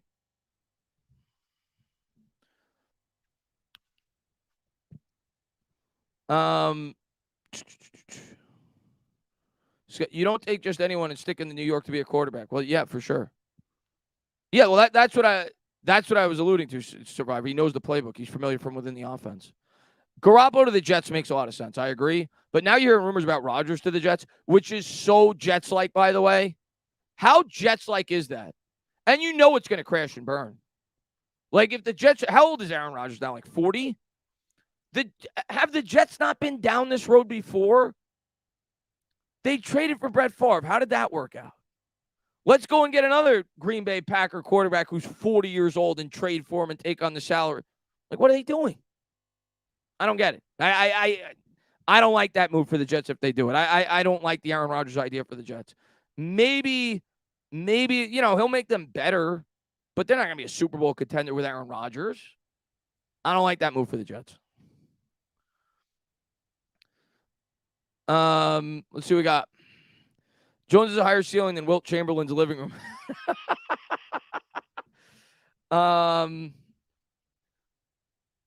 Let's see. And James Kent says, thoughts on Flott coming back? I love Flott. I've been high on Flott since training camp. Yeah, I got to see what they do in the draft before I, project what his role is going to be on next year's team. Because if we draft the first-round cornerback, he's probably not going to start.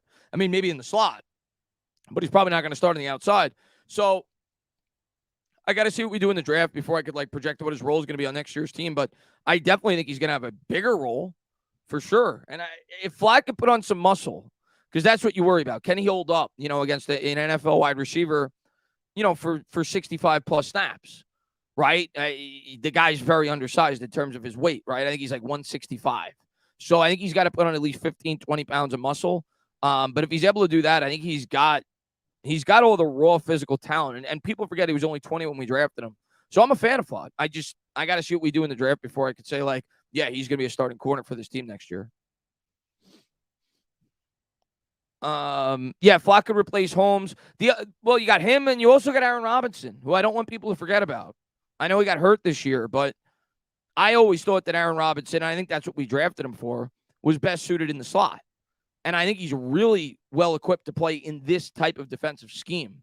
That's the one thing that popped off the tape to me when we drafted Aaron Robinson, when I went and looked at his highlights, how physical he was, for a cornerback. So I feel like he'd fit this defense really well. So I'm really looking forward to seeing him back with the Giants next year too. Let's see what we got. This team is so far away from the Eagles, we need an elite quarterback to overcome it. No, how about we just build the team? How about we just build the team? Because it is much harder People just think they're called elite quarterbacks for a reason. You could spend 60 years looking for an elite quarterback. How many teams in their franchise's history have never had a franchise quarterback? Probably at least 10. We're not even talking elite. We're just talking about franchise quarterbacks. We're talking like Phillip Rivers. We're talking like Tony Romo level. We're talking, good quarterbacks, not even like elite quarterbacks.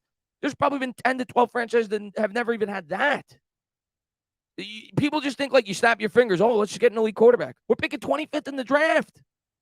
What are you going to trade 4 first-round picks to go up and get a guy and stick him in this situation with no wide receivers?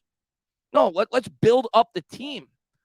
I think a lot of people forget the Chiefs built up the team before they got Pat Mahomes. The Chiefs were the number 1 seed in the AFC before Pat Mahomes took a snap as a Chief. Build up the team. Build up the team. Build up the line. Build up the offensive line. Build up the defensive line. Get the secondary right. Get some linebackers. Get some wide receivers. Yeah, it might take a couple of years. That's okay. I'm okay with that. Build up the team. No, he definitely was not elite.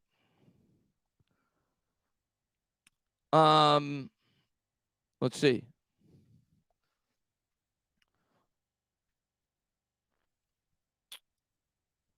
Derek Carr, Devontae Adams, Jimmy G had all those weapons. Yeah, exactly.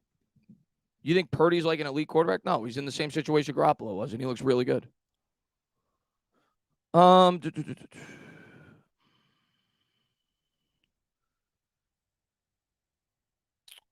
O-line still sucks. Our O-line, I think our O-line will be better next year, but yeah, it needs to improve a lot more. But I think Evan Neal will take a big jump next year. Eddie says, if they weren't, I think they won 12 games, Sox. So I'll show you the standings if you would like. What was Mahomes' rookie year? Let's just go to 2017 Chiefs. I think Mahomes was 2017, right? Was his rookie year? It was either all right. The year before they were the 1 seed, I think. No. Let me look at their roster. They made the playoffs. 2017. Okay, they were only 10-6, but the year before, I think they won 12 games in 2016. So 1, 2, 3, 4, 5, 6, 7, 8, 9, 10, 11. Yeah, they won 12 games in 2016. They won 10 games in 2017. They won 11 games in 2015. And they built that team up over time. When Alex Smith got there, they were okay. Then they became 11 wins, 12 wins, 10 wins. Then they put Mahomes into that situation. Build up the team. They had a very good football team before Pat Mahomes took a snap. Eddie says, what do you think about Army outside linebacker? Jump on spaces tonight. I have not looked, Eddie, I wish I could tell you. I've not looked into him at all. As far as the jump on space, I'm going to be on Patricia Traina's channel. If I have a chance to jump on a space on Twitter, I think that's what you're alluding to. I'll try to. I doubt I'm going to jump on the space tonight because I'm going to be exhausted after Patricia's show. But sometime this week, I'll definitely pop on a space. And if you follow me on Twitter, I think it probably alert you when I pop into a space. But yeah, tonight I don't think I'm gonna because I'm going on Patricia's in about 20 minutes. James says defense wins championships. Yeah, I think a team wins a championship, whether it be all right. The bottom line is, Sue, they were a very good team before Pat Mahomes was the quarterback. You want to get into semantics? Get into semantics. They won in 3 years. The 3 years before he got there, they won 11 games, 12 games, and 10 games. That's an average of 11 wins a season in a 16-game schedule. So the 3 years before Mahomes got there, they were an 11-5 football team consistently for 3 years straight. So they were already a very good football team. Peter says, for those of you that never saw Banks play, if not for LT, who overshadowed Banks, like everyone else, Carl was a beast and should be in the Hall of Fame. He's in the Ring of Honor, and I wish I got an opportunity to see him play, but he was great. He was great. I mean, I wish I got to see him play, but I've seen highlights. Sports Fan says, draft an O-line with all 11 picks. Well, that ain't gonna happen. We have way too many. We have way too many needs on this roster. So, but I definitely think we need to draft linemen. We need to take a center, whether it be the second round, third round. That needs to be a focal point this offseason for sure. And we'll see. We'll see what we're able to accomplish. Take a chance on Jacoby Myers. Yeah, I don't. It depends on his price, man. Saying it depends on his price, but yeah, he's young. If they're gonna, that's the type of receiver. DJ Chark's another one. That's the type of receiver in free agency. If they could get him at an affordable rate, that I think we will bring in. I still think you need to draft one as well, but yes, I think that's the type of receiver we'll be looking at. Yeah, all right. So yeah, I thought there was. I guess they were definitely a bye team. Maybe the year before. I guess they were a 2 seed. But they were close. Let's put it that way. 2016. I think they were a 12-win team. So they were at least a bye team in 2000. I got it right. Yeah, the Patriots were the 1. They were the 2. So they were a bye team in 2016. Patriots were 14-2. Chiefs were 12-4. So they were the 2 seed. Let's see what we got. A lot of mock drafts have us taking Jordan Addison, and honestly, I wouldn't hate if we drafted him. I wouldn't hate if we drafted him either. The mocks have been. It's too early though. It's too early to really look into mocks right now because the combine last year tells you all you need to know about the combine and the impact that it has. The first pick went first overall because of the combine, because of the underwear Olympics, as people have called it in the past. So let's see the pro days work out, the senior days, the combine. And that's when we'll start to get a better grasp of where these guys are going to go. And even then, you're not going to have a full grasp. Will says, would you trade a second for DeAndre Hopkins? The only way I would trade for DeAndre Hopkins, he has to agree that I do not have to extend him. I'm able to just take you on your remaining salary because you're 31. You've had injuries. I don't want to further commit to you past the 2 years that you have left on your contract, which is not a bad contract, especially when you take the guarantees out of it, what his current team is going to be responsible for. I think it's like $17 million a year on average, which is not much for a good wide receiver in today's NFL. So if I don't have to extend you, sure, I'd entertain that. It's a late second-round pick. You're talking like the 55th overall pick or the 50th overall pick. So, yeah, I'd entertain that. But I don't think you're going to get him for that. I think he's going to ask for an extension. So if that's the case, I'm not trading for him. James says, there would be no left tackle if there was no Lawrence Taylor as well had a lot to do with that.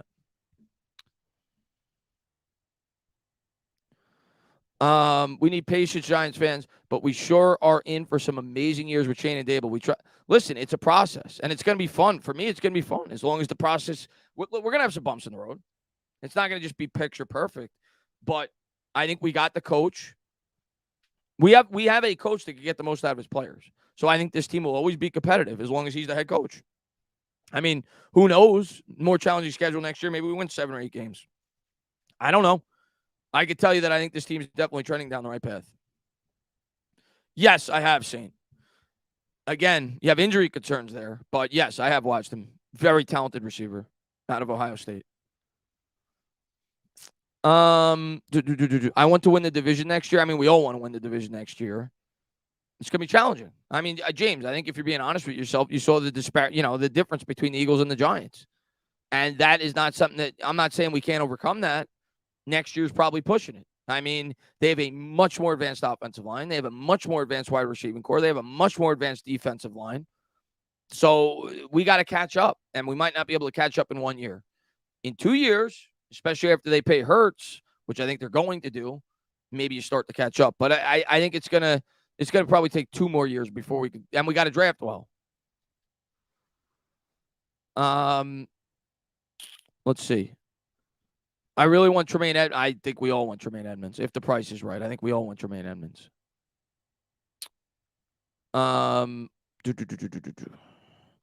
And Will, he says, free agent wide receiver market sucks. We need to draft plus trade. I'm not going to force a trade. If there's a smart trade to be had, sure. I'm not going to force a trade. Fans wanted to force a trade at the trade deadline. That would have been the stupidest thing we could have done, it turned out, right? So I'm not going to force a trade. If you have to sign a moderately priced free agent that could be a contributor until such time you get your alpha, I'm okay with that. But you also need to focus on it in the draft as well. This is a multi-year process. It's not going to be fixed in 1 year. We have so many holes on this team right now. You can't tell me DJ with Jalen's offensive line and weapons doesn't have the same. Listen, I'm not going to get into numbers, whatever, because then you're going to get people, oh, you're a homer, oh, this, oh, that. You put Daniel Jones on the Philadelphia Eagles, he looks like a great quarterback. If Brock Purdy isn't evidence enough, I mean, Brock Purdy has a similar situation to Hurts in terms of the surrounding parts. The guy was Mr. Irrelevant. The guy's putting up like all-star stats. Yes, if you put Daniel Jones on the 49ers or the Eagles, he'd look a lot better. I think that's like common sense. Let's see what we got.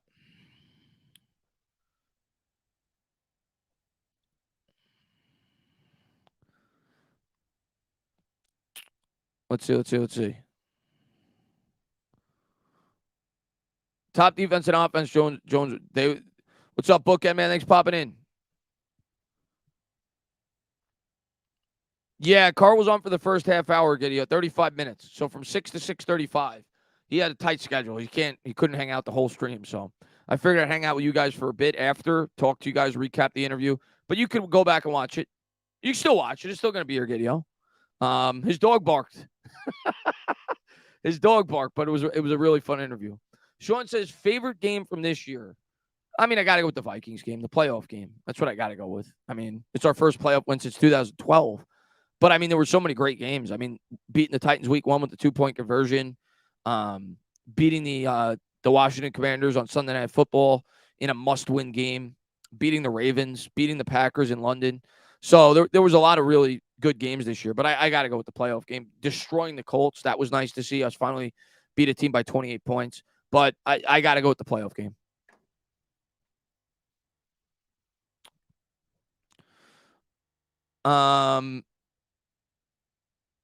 Let's see. And Stoney, you're absolutely right. I think like Eagles fans take that as like a slight. It's not a slight. It's a compliment to your football team. It's a compliment to your football. Like when somebody says Jalen Hurts is as successful as he is because of the talent on the Eagles, yeah, sure. That's common sense. Like Jalen Hurts would not look the same on the Giants. It's because the Eagles have a much better football team than the New York Giants. So I never, like when Cowboys fans would like get upset when you would say that about Dak, yeah, sure. I guess it's taking a little bit of a shot at your quarterback, but it's just common sense. Like Dak had the best offensive line, had the best running back, had all the help he could possibly have. Well, you're, I guess, taking a shot at the quarterback. You're also giving a huge compliment to the football team. You think 49ers fans care that Brock Purdy's putting up great stats on the team and people realize that if he was on the Giants, he wouldn't look nearly as good? No, who cares? On that team, he looks really good because they have the necessary support. So it's not really a knock. I mean, I guess it is a little bit of a knock on Jalen Hurts, but that's also a huge compliment to your football team. Let's see what we got. James says there would be no Carl Banks if there wasn't an LT. I mean, they definitely helped each other out. Let's put it that way. They definitely helped each other out. They were both part of an incredible defense and an incredible linebacking core.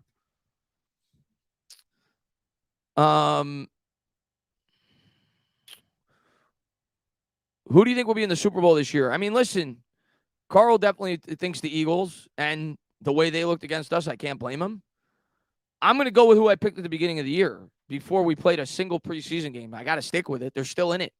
I picked the 49ers. I picked the 49ers before the year started to win the Super Bowl. I picked them to take on the Bills and win the Super Bowl. So I'm going to stick with the 49ers. Now, I didn't think the Bills were going to choke the way that they did. But, yeah, so I'm picking the 49ers this week. I think the Niners are going to win. Let's see what we got.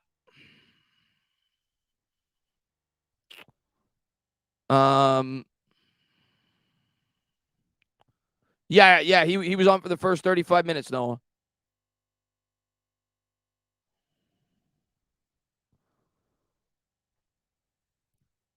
I mean, they definitely could, Elvis. They're both really good teams. That's gonna be a great game. I think that game could go either way between the Eagles and the 49ers. I think all four teams are pretty evenly matched right now that are left in the playoffs. Alpha Dog says, I mean, Spud, you can always watch it back, man. It's not like the interview goes away. Alpha Dog says, hey, Dana, with the surprise it was to keep Slayton earlier in this year, is there any scenario in which Kenny stays? No, I don't see any scenario in which Kenny stays. None. No, I don't see any scenario in which he stays.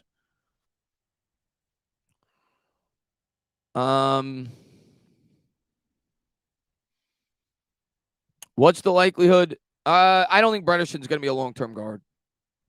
I know he's gotten better this year for the Giants.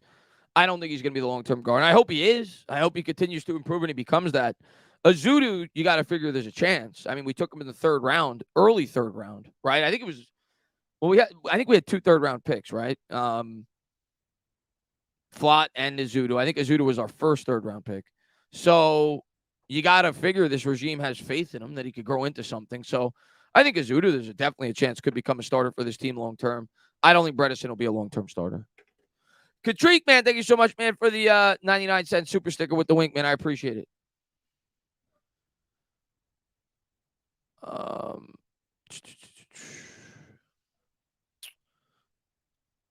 Only way Kenny stays if he takes a $69 million contract. He ain't staying. Kenny Galladay's gone.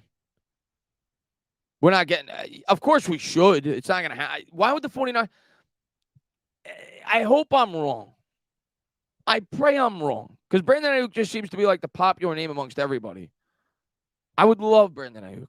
I love Brandon Ayuk coming out in the draft that year. I remember doing mock drafts and watching him coming out of Arizona State. I loved him then. I love him a lot more now. I love Brandon Ayuk. Why would the 49ers trade him? And I know what your people are going to say. Well, they have players to pay. Christian McCaffrey's already under contract. Deebo Samuel's already under contract. They have to pay Bosa. They don't have a quarterback they got to pay anytime soon. And they still have 2 more years of control for Brandon Ayuk. They have the 4th year and the 5th year rookie option. If they're going to trade Ayuk, I think it would be the following offseason. Don't think it would be this one. I would love him. I don't think they're going to trade him. I would love him. Let's see what we got. Yeah, I'm sure I'll watch the Senior Bowl.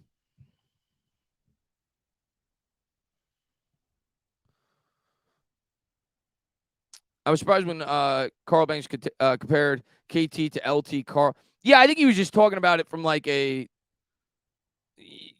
similar like characteristics in terms of traits. He quickly said he's not Lawrence Taylor. Nobody's Lawrence Taylor. But he talked about how he feels like he's like a combination of like him in terms of his strength and Lawrence Taylor's like quick burst. So that's a huge compliment, but I don't think he meant like he's going to be Lawrence Taylor. When does the combine start? I think it starts in, I want to say March. Maybe it's somebody in the chat. Let me know. I always forget. I want to say it's like early March. Maybe it's late March. Somebody in the chat say it. I don't know.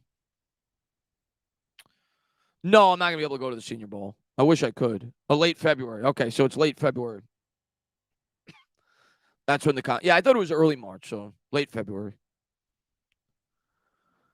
But guys, I'm gonna wrap this up because I gotta go on Patricia's now at 8. So I'm gonna be on there, going over to Patricia's channel. Locked On Giants. We're gonna be live on there probably for, I don't know, hour 45. Probably on there close till 10. And we'll talk there. But I was really excited to get an opportunity to talk to Carl Banks. Thank you guys for watching. Thank you guys for all the support you guys always show. Really excited for some off-season content. Hopefully you guys enjoyed the interview. And yeah, thanks for hanging out with me and talking Giants. Be good, guys. It's called Locked On Giants. LOCKED on Giants. Locked On Giants. James, be good, man.